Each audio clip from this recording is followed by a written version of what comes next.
হর হর মহাদেব। আজ 75 ডেজ চ্যালেঞ্জের প্রথম দিন। ঘুম থেকে উঠেই গুরুদেবকে প্রণাম করলাম। তারপর সকালের মেডিটেশন কমপ্লিট করে বার হয়ে গেলাম আউটডোর এক্সারসাইজের জন্য। এই 75 ডেজ চ্যালেঞ্জে আমি প্রতিদিন সকালবেলা 45 মিনিট করে ওয়ার্কআউট ও রাত্রিবেলা ভক্তিমূলক গ্রন্থপাঠ করব। আর বাইরের ফাস্টফুড তো একদমই চলবে না। তাই ওয়ার্কআউট করার পর মায়ের হাতের তৈরি শিউলি ফুল পাতার রস খেয়ে সকালবেলার ব্রেকফাস্ট করে নিলাম।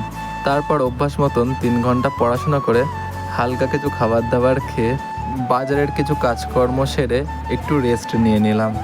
তারপর সন্ধ্যাবেলা বাড়িতে 45 মিনিট কিছু ওয়ার্কআউট করলাম।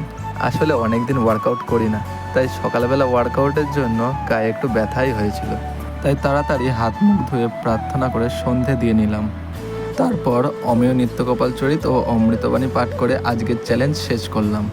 তোমাদের যদি ভালো লাগে তাহলে অবশ্যই এই জার্নিতে আমাদের সঙ্গে থেকো।